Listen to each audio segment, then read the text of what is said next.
Hey, what's up? MKBHD here, and welcome to a hands-on and first impressions of the Bluey phone, made by VTech. So I was just scrolling top-rated phones on Amazon a couple days ago, and I saw this one has gotten incredible ratings, and I haven't gotten my hands on it yet.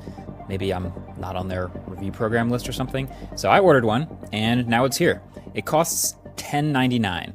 That's $10.99. So first of all, the unboxing experience is interesting. The phone actually ships exposed in this open-faced cardboard box, which is unique. I don't think I've ever seen that before. But then actually getting the rest of the way into the box was kind of unintuitive and difficult, to be honest. I had to rip some cardboard to get to these fasteners behind the phone, holding it in, and untwist those. Didn't feel very premium, but I suppose that's forgivable at this price. And then there is no charger or cable included in the box. And while it's a rare 2026 phone that does have removable batteries, there's also a tool required to open the back and replace them, and that's not included either. Thankfully, though, it does actually come with enough juice from the factory to just fire it up out the box. Wanna play with us? Let's do this. So the phone itself is definitely on the big side, but not too big. We've seen phones like this before. It's roughly the same size as a Nexus 6, a little bit smaller actually. But this phone must clearly be some type of minimal phone because it's actually rocking a 1.7-inch black and white display up here.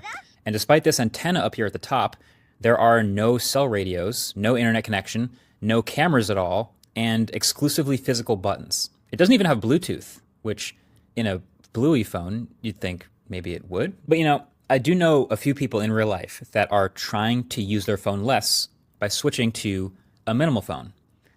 And that makes sense, but you look at the minimal phones these days, and they all still have these huge touchscreens, and cameras and internet connections and apps.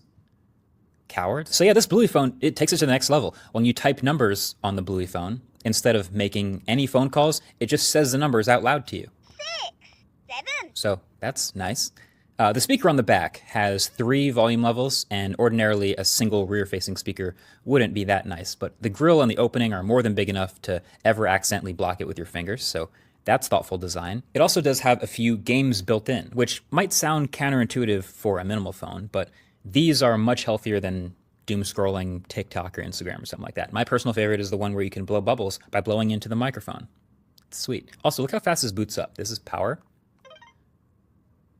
Wanna play with us?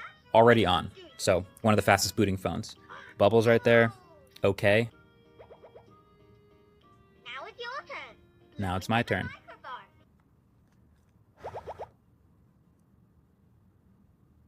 You did it! I did it. It also has a chat feature built in, which again might sound backwards for a minimal phone. Like, really? Chat? AI slop? But no, it's not AI. The only person you can talk to is Bluey and Bingo, the dogs. Look, I think if other reviewers are reviewing this phone up against other more expensive flagships, they're making a mistake here. It's not going to have the thin bezels or high benchmark scores to compete with the $13, $15, $20 phones. I'm not even sure this thing's processor can run a benchmark, to be honest. But as a minimal phone, this one really commits to that idea more than any other that I've seen. Like, e-ink's cool and everything, but you could technically still find your way over to Instagram on the Book's Palma.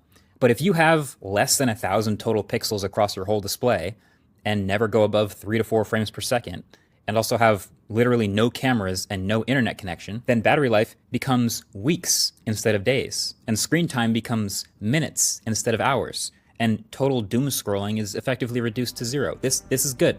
This is a good minimal phone, especially for the price. It's undercutting the competition by, from what I can tell, quite a bit. So good work, Bluey. Thanks for watching. Catch you in the next one. Also check the date.